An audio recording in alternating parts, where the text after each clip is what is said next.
qui font partie de nos familles, pour qu'eux, ils puissent nous édifier. Et le pape Jean-Paul II, il a signé ce qu'on appelle l'inculturation, pour que nous puissions célébrer les messes avec nos saints. Mais vous allez voir dans les églises toujours, Laine, Clerc, Cis, Corneille, on invoque les saints de Rome. À chaque fois, on invoque les saints de Rome. Rome ne fait que s'enrichir. Non, on ne fait que faire quoi? S'appauvrir. Vous ne réfléchissez pas.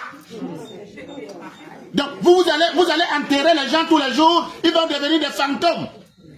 Pendant que vous pouvez les invoquer, réfléchissez. Réfléchissez, même ceux qui ont fréquenté. Je vous raconte une petite chose, même ceux qui ont fréquenté. Même ceux qui ont fréquenté. On dit que catholique signifie quoi? Catholique, c'est un mot grec. Catholicos. Qui signifie universel. Qui signifie universel? Quand on dit que quelque chose est universel, c'est que cette chose appartient à tout le monde. N'est-ce pas? Donc catholique, le mot catholique signifie pour tous. Écoutez, ouvrez bien les oreilles. C'est français. Il y a les intellectuels parmi vous. Il y a les gens qui sont partis à l'école. Même comme il y a des gens qui sont que quand on célèbre la messe, ils peuvent te faire une petite erreur. Et ils disaient ici que j'ai suivi ça hier. J'ai suivi ça hier. Je vous pose la question, mais c'est nous qui avions créé le français. Mais vous êtes terrible, hein? Mais vous êtes terrible. Est-ce que vous savez que c'est la malédiction? Mais est-ce que vous savez que c'est la malédiction? Tu dis à quelqu'un qui a fait une petite erreur en français. Toi, tu viens lui rétorquer, c'est ta langue? Bon, attendez, donc on va refuser que le français ne passe plus en Afrique. Parce que ça va arriver d'ici peu. Le français et l'anglais. Chacun va parler son patois. Vous tous, vous allez devenir des bêtes. Parce que vous dites que vous êtes des intelligents, vous êtes intellectuels, parce que vous parlez le français. Parce que vous parlez bien l'anglais. Vous parlez français, vous parlez bien l'anglais. Quand on va enlever ça, vous allez rentrer à zéro, vous serez nuls. Et maintenant, ceux qui parlent bien leur patois, ils vont devenir quoi? Intellectuels. C'est une réalité. C'est une réalité bien aimée dans le Christ. Alors, catholique signifie universel. Catholique signifie universel. Et c'est pour cela que je dis souvent que toutes les églises que vous voyez sont catholiques. Une église qui reçoit tout le monde est catholique. Je dois passer par là pour vous expliquer ce que c'est la sainteté. Hein.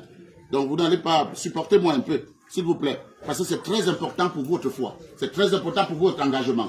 C'est très important pour votre avenir. C'est très important pour votre développement personnel. Catholicos signifie universel. Universel pour tous. Et c'est pour cela que l'EPC, quand l'EPC fait le credo,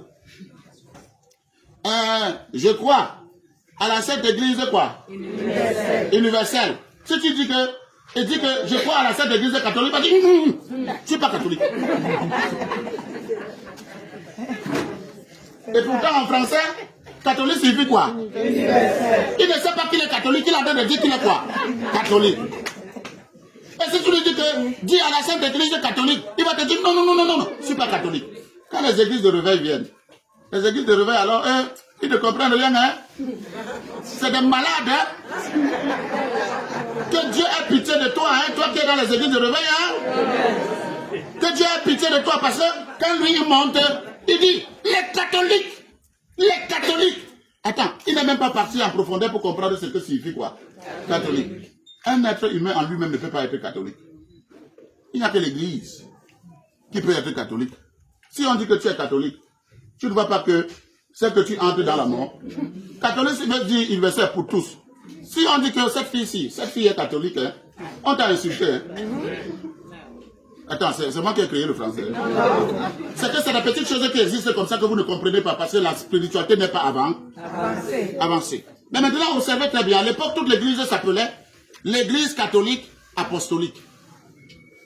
Il n'y avait pas de l'église catholique romaine, ni l'église catholique ceci. Mais toute l'église était universelle. Rome a décidé de s'appeler église catholique romaine. Ouvrez bien les oreilles. Ouvrez bien les oreilles. Est-ce qu'une église qui peut... Est-ce que quelque chose peut être universel et appartenir encore à quelqu'un? En français, ça se dit. Ça ne se comprend même pas, même dans les profondeurs philosophiques. Mais c'est parce que nous sommes incrédules. On ne pousse pas l'intelligence. Mais je vais vous dire une chose. Je vais vous dire une chose. C'est le second danger de l'Afrique. Ouvrez bien les oreilles. Si on ne se développe pas, tout ce qu'on est en train de faire là, on veut combattre les Français. Il n'y a pas seulement les Français. Le deuxième à combattre, je ne prononce pas son nom, parce que je ne veux pas les problèmes. Mais je suis en train de vous enseigner. Celui qui a la réflexion poussée, fait quoi?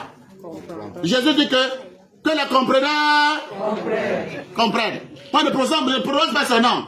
Mais je vous dis, il y a quelqu'un qui dit, vraiment, moi je ne fais pas n'importe quoi, moi je suis catholique romaine. Tu es catholique romaine, hein? Mais tu es camerounaise. Tu es camerounaise. Quand tu veux partir à Rome, on te donne le visa. Tu ne vois pas que c'est l'esclavage. Quand tu pries, tu dis à la Sainte Église catholique, tu ne vois pas que ton pays continue à rester pauvre. Tu pries pour un pays. Je vous rappelle que le Vatican, c'est un pays. Le Vatican, c'est un État. Et ouvrez bien les oreilles, le Vatican, c'est un État qui a cherché des plans comment faire pour dominer le monde. Et ce n'est pas une église comme les vraies églises du Christ. C'est une église diplomatique. Écoutez, diplomatique. C'est une église diplomatique. Parce que c'est les diplomates.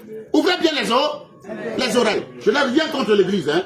Mais si nous, les Africains, on ne prêche pas nos frères pour qu'ils commencent à prier pour leur pays, pour qu'ils commencent à prier pour les évêques de leur pays. Je préfère que tu pries pour Monseigneur Cléda. Je préfère que tu pries pour un évêque d'ici. Mais je ne préfère pas qu'on continue à prier pour l'Europe, qu'on continue à prier pour le Vatican, pour que le Vatican continue à s'enrichir pendant que nous sommes pauvres.